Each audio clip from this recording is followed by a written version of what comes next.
On this episode, we're not talking about Chris Lee, but we are talking about the Habs being one game away, going around the league quickly, but really just digging into our emotions about where we're at one game away from the Stanley Cup final.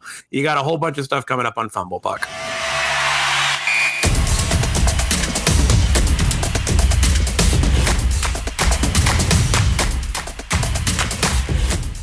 Welcome back, everybody. You're in Fumble Puck. Ashley and Noah here. Ashley, oh my God, how are you feeling?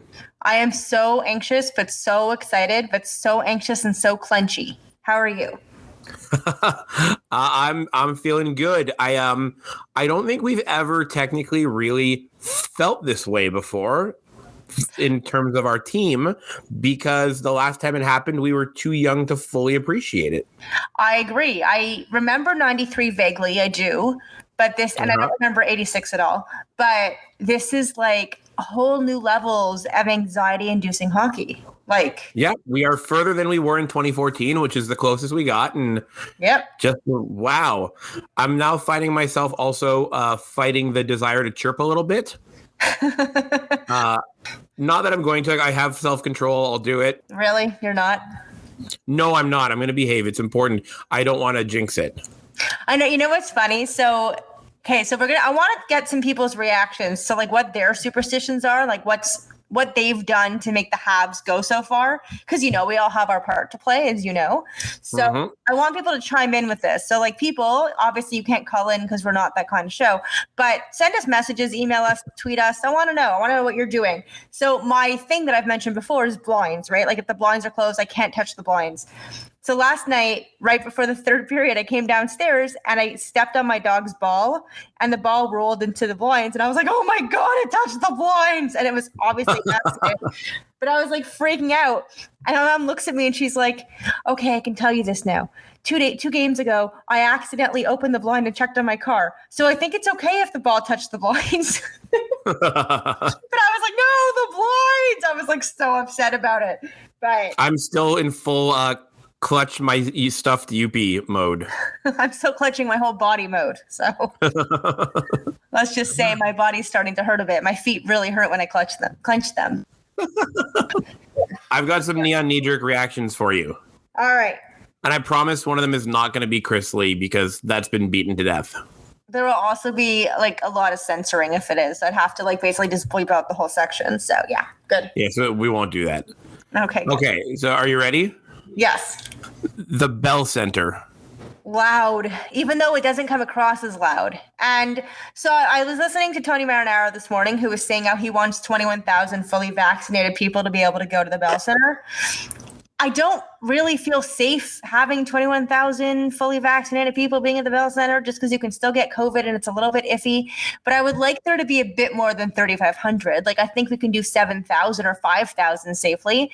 Also, the people outside the Bell Center who are there celebrating, can they put on a mask maybe? Like it really gives me anxiety to watch them. But it's going to be a raucous, insane, hopefully amazing crowd tomorrow. It's St. Jean tomorrow. I know. Wouldn't that be ironic? That would be so cool. I actually, before the series even started, I predicted Habs in 6 and it's going to end on St. Jean. It's going to be a major, major, major riot, but a happy riot. That was my predictions before it even started. I have to work tomorrow. Oh, can't you just say you're like a Quebecer and it's St. Jean? No? No, that's not how that works. Oh, too bad. Yeah. All right, that was good. Next up. Yes. Jake Allen. Thank God for him, or else he wouldn't be in this position. Yeah, well said. But I do have a question. I have a weird question. So pretending it's in the future, and I don't want to jinx the hockey gods, I just have an honest to God question. I know backup goalies get their names on cups, right? It's like any team that wins. What about like someone like Thomas Tatar, or like is Luke Richardson going to be on as like interim head coach? Like what would what would happen? Like, how does that work? So I believe for the players, I think if you've played one game, you get your name on it, right? Like in the playoffs, like so Tatar's in no matter what. Luke Richardson would get his name on the cup as an assistant coach. I don't think they'd call him interim head coach. I don't think that would be a thing. Interim head coach, yeah. Julien would not have his name on it technically because he got fired. So That's what I was wondering. Like, would Muller and Julien be on it at all? no. Which is weird, but whatever. Yeah, because like they're part of the reason that we got this far, right? So I was listening earlier today to Puck Soup, and Greg Wyshynski said he's like, this is just like a Claude Julien team realizing its fully formed potential. It kind of makes sense, you know? Yeah, no, it's kind of true. Okay, that brings us to our next one. Are you ready? Yes. Luke Richardson. He's really hot, and he has a really nice voice. That's what I've discovered about Luke Richardson. He's a good-looking dude, and his voice is like really like deep and soothing. I really like when he talks. Again, that sounds weird, but he's just such a good interview. He's great at it. I like him. He's going to be a coach sooner rather than later. He stepped up at the right time. Yeah. Yeah, pretty cool. He's going to be a head coach soon. Isn't it crazy that 2 years in a row our coach doesn't finish the playoffs? Yeah. What is happening here, man? Weird. All right, I got one more. You ready? I do. Shea Weber. Beast mode activated. Yes. He's just such a beast. I love Shea Weber, but what a beast, man. He's like, holy crap poodles. He's just beasting. He is playing some hard hockey, and he's doing his job very well. With one hand. Like, I'm really impressed. I'm impressed with their whole decor. Because, I mean, where's their hands? Not doing so well, you know? Even Eric Gustafsson's not bad. Like, they're managing his minutes well so that he's effective. He played 2 minutes straight on the power play or something last night. Good. As he should, you know? Yep. And he's the only left-hand shot we have that can really be on the power play. So, like, it just makes sense, right? Yeah, no. And that's what his specialty is, right? So it's great. So we're 1 game away right now, knock on wood. It's happening. Yeah. We've looked like the better team for the last couple of games. We have, which is really strange, but we're not stealing these. No, and you know what's great is that Carey Price isn't stealing them. He doesn't have to. I like that. Did you see his little woo video earlier today? His woo video? No. So the Habs Twitter released a video of him walking down the tunnel in his full uniform or whatever, and he's just like, woo, like cheering. It was pretty cool to see. Like, he never shows emotion like that. I'll check it out. I have not seen that. But this is the furthest he's been. Him and Weber and, Gallagher and, like, half our team. Yeah, all of them except for, like, Stahl and Perry, I'm pretty sure, right? Toffoli. And Edmondson. And Toffoli. Okay. And Jake Allen. Never mind. Yeah. No, never mind. Yeah. Wow. But no, it's great. It's great. And Corey Perry, man, I cannot say enough about Corey Perry. Oh, my God. Yeah, he rocks. It's really cool to see. He's the best. We better bring him back next year. But here's my second iffy scenario. Do you think if Corey Perry wins a cup this year, he would retire? Same with Eric Stahl. It's possible, yeah. Because they go out on top, right? Yeah, it's possible. I'm not sure where they're at. I know he desperately wanted to play this year. So I mean, I don't know what that you know, like, did he want to play because he wanted to win, or did he want to play because he still has the fire to play, you know? Yeah, but I just wonder, like, do you think that would be it? Like, they'd be like, we did it, we conquered our goal, you know? Oh, did you hear that he pulled the Jason Spezza? I knew that he didn't you tell me he did that? I knew that somehow, that he said he wouldn't go. Well, I said he should. I had no idea until today that he actually did. Yes, I heard that he said, like, he didn't say he wouldn't go, but they said, please don't, like, respect his career. He wants to play in Montreal. The end. Yeah, which I'm totally fine with. I've already talked about it before. I have no problem with him doing it, with Jason Spezza doing it. Like, I'm fine with veterans saying, I don't want to play anywhere else. I think that's cool. No, and I agree, like, that they have the right. They've played 16 years in the league or whatever. Like, allow them to play where they want to play. Like, come on. Yeah, exactly. He can choose his team at this point in time. Like, I'm fine with that. Yeah, me too. I'm also fine with the 3 kids, Suzuki, Caulfield, and KK, performing well. They're so fun and so good. And I'm like, I feel like their mother. I mean, I'm clearly not. I could be. Oh my God, I'm old. You spoke to one of their mothers a couple days ago. Did, and it was awesome. Shout out Amanda Suzuki. You're awesome. And so is your son. They're doing so well. And it's so fun to watch. And like, we finally have like amazing young depth, you know? Yeah, and Caulfield looks like a rock star. And did you see the KK stat? Yes, I did. Tied with Sidney Crosby, second all time for most playoff goals under the age of 21. It's crazy. I'm surprised Insane. Caulfield would have had it if he played the last 2 years or last year, but yeah. Oh, yeah, he's still got another year to go, right? Like, I think so. Well, he's going to be 21 in December. Oh, right. January. Right, we burned a year of his. Right. Okay. Anyways, the North Division is the weakest division out there, right? No, apparently it's the West Division, and that was proven. So, yeah. Apparently. Yeah. This whole North Division is the weakest thing. Is like, you know what? There's actually something I realized when I was talking about the playoffs to my mom. I was saying how flying to Montreal, Vegas, and back and forth is going to be annoying, but it's not as bad for Montreal because they've already done it this season with going to Edmonton and Winnipeg and Vancouver. You know, like they've already done all these flights. Good point. And for Vegas, they haven't done it. No team has done it. Even like no one else has flown as much as, well, probably Montreal because we're the furthest east, right? So it actually ended up not being a horrible thing for us, I don't think. We'll see. But the fact that we're so used to the travel, it ended up being kind of a blessing. But we also had the hardest schedule the last 42 games of the 42 days of the season, right? So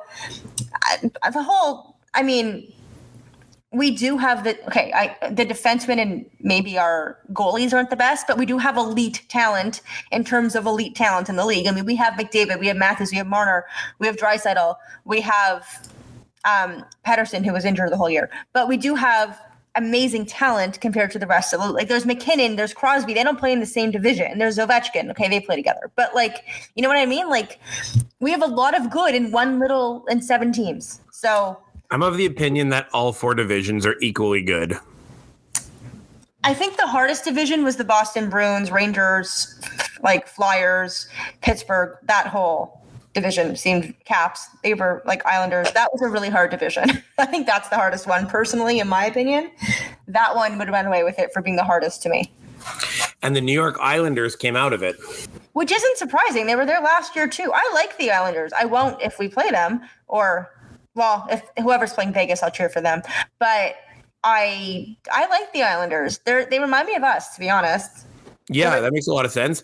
And Lou Lamoriello just won GM of the Year for that team, not Marc Bergevin. No GM of the Year for Marc Bergevin. Lou Lamoriello did. That says something about how GMs look around the league, right?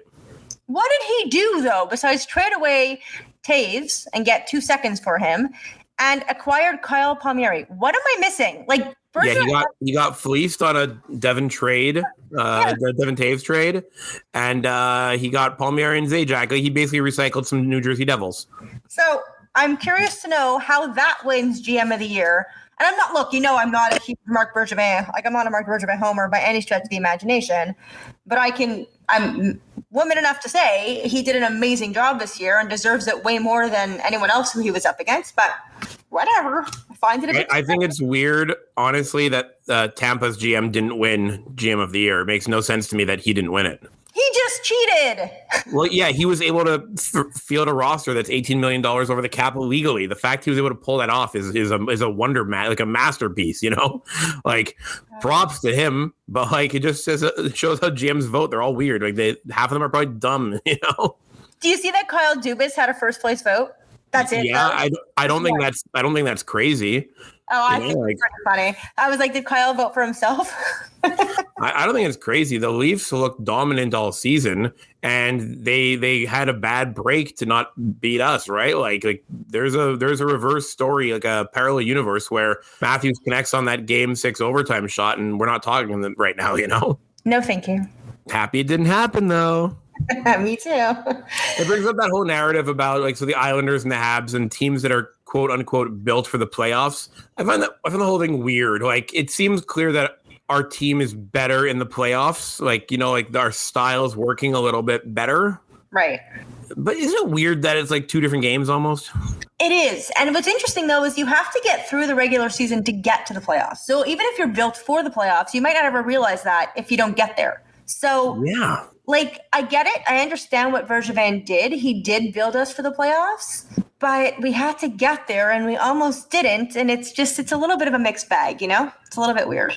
Yeah, I'm really curious to see how the league shakes out the next couple of years because of the success of the Islanders and now Montreal and the Blues before them. Like it's kind of a different template. So Yeah, well, Tampa's still, if you ask me, the strongest team in the NHL. But I like seeing how the Islanders play against Tampa because I find again that we're similar to the Islanders. So I love seeing what their game plan is because if we face them or Vegas faces them, whoever, they can get or faces the Islanders, they can get a template. You know what I mean? Like they see what works and what doesn't work. Just don't do whatever the heck the Islanders did in Game 5 because that was ridiculous. Yeah, I'm not surprised at all, sadly. But yeah, oh my God, crazy. I feel like once you figure out the Islanders, you've got them, like they're done, which is why they never make it to the final, which who knows now, right? But right. I mean, I wouldn't be surprised. The game's happening right now. I wouldn't be surprised if Tampa closes it out tonight because once you are able to unlock 8 goals on them, like you don't do that by accident. That's not a fluke. So just repeat that formula, Yeah, and right now it's 0-0 with 5 minutes left in the first. But yeah, no, I agree. They're so. I was like looking at the Tampa roster, and they're just so dominant. Like, it's. All right, so we're clearly swinging around the league already, which is awesome. Tampa is going to have a hard time keeping this together next year, right? So this is kind of like their last shot at this. Yeah, no. Well, unless they, tell Point it's his turn to sit out for the season or something. But yeah.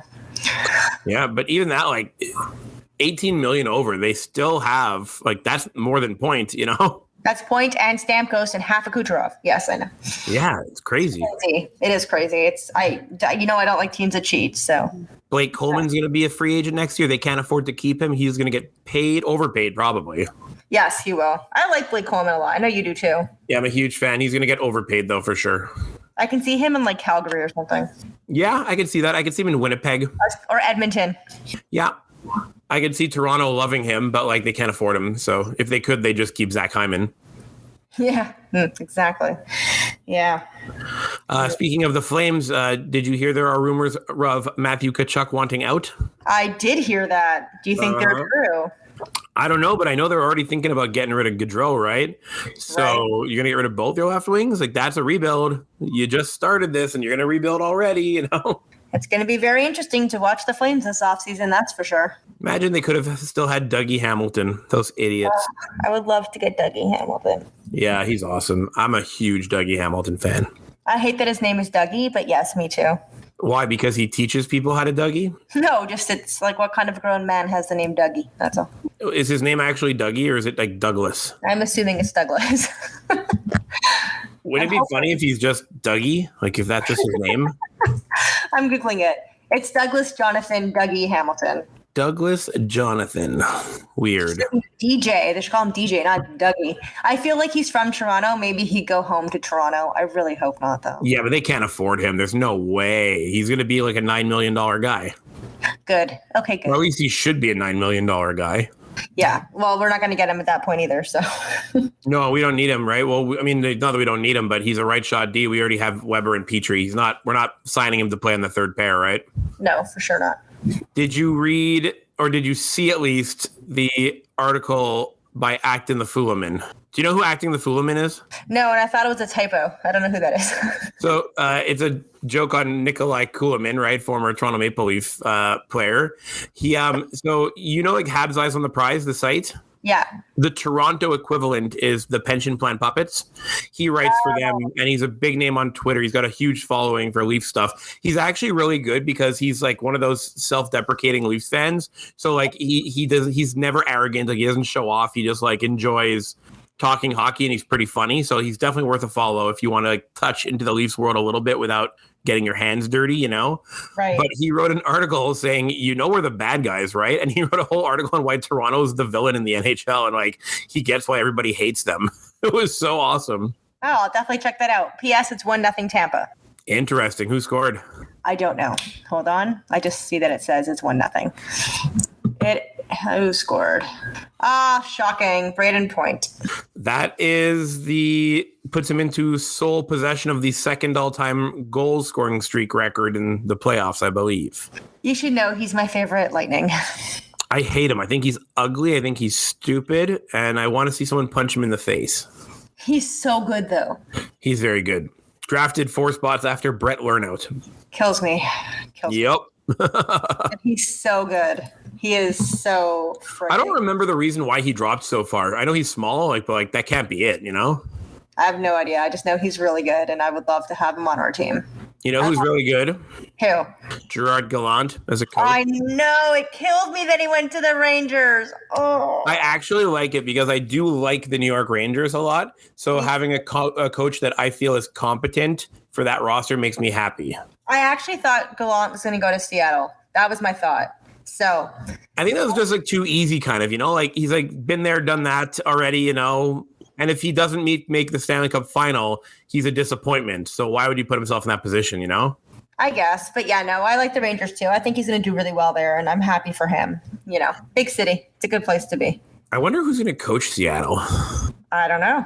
Because they're running out of names, right? They're going to have to get creative with something, which I'm all for. So yeah, I don't know. I don't know if the New York Rangers are playoff bound with Gerard Gallant yet, but he's definitely probably going to help them with some identity a little, because they don't seem to have one. Yeah, he's so good. He's such a good coach. I'm honestly really happy for him. He deserves it. And super annoying Montreal never made him their head coach. I know. Well, he doesn't speak French, even though his name sounds like it does. I think he does speak French. No, he does not. I'm pretty sure he does. We'll Google that and come back to it, but I'm pretty sure he does because he coached in the queue. Everyone keeps telling me he does not because I've tweeted about it 7,000 times. Weird. Yep. Or I'm going to look into that. I don't know if I buy that. The hunt for the answer will continue. All right. That and our GM search. Just kidding. We know what they do now. Carl Gunnarsson retired? Yes. I didn't know he was still playing. Yeah, he was injured for most of the year, I believe, but he was a very likable player. He was. Is he Canadian or is he Swedish or something? He is Swedish. Yeah, it sounds like a Swedish name. Correct. What else we got going on here? Oh, yeah, the Lions, the ECHL. I love the logo. It is so cool. It's so cool, huh? I love it. It's such a good logo. I'm really excited for this team. Aside from the fact that Marc-Andre Bergeron is the GM and I adore him, I'm really excited to see a pipeline of Quebecois talent getting funneled into pro hockey. I think it's awesome. Where does your obsession with Marc-Andre Bergeron come from? That's super random. Because when we acquired him, he was just that movie, what the heck's it called? Rookie of the Year, I think it is. The kid plays baseball and he hurts his arm. And then because he hurt his arm, he has this cannon of a pitch now. No. It was like a 90s sports movie. Okay. Anyways, Marc-Andre Bergeron reminds me of that. He can't do anything except he has this crank shot of a cannon. It was just a one-trick pony, and it was so funny to watch him use it because he's not a big guy either. He was 6 foot, nothing crazy. He's 5'9", actually. 5'9", there he's tiny, but he could do one thing, and it was clap a puck like no one else on our roster at that time. I remember that. I remember him on the power play when we first got him, and it was bang, there it goes. Bang, there it goes. Yeah. Okay. We had a dynamite power play back then, led by Kirk Muller. Aw, Kirk. So I'm really happy that he's still in hockey. I'm happy that he's still with the Habs family, even though it's not the direct organization. And yeah. Oh, I thought you meant Kirk Muller. I'm like, he's in Calgary, no? Never mind. No, Muller's gone. Yeah. I know. Okay, I got it. Yes. Too bad. All right, I've got my hot take. Do you want my hot take? I do. What is it? So you know that the league is bad at reffing, right? Yes. I think the league likes it. Because it attracts attention? Yes, exactly. No such thing as bad publicity. Except this is really bad. The reffing has been, oh my God. Atrocious. Yeah. Last night's reffing was okay. There's a couple things I didn't call, but it was okay. For the most part, it was good. But the games that Chris Lee did, Chris Lee's doing the Islanders Tampa game right now as we speak, by the way. If I sucked this much at my job, I promise you, I would not have a job.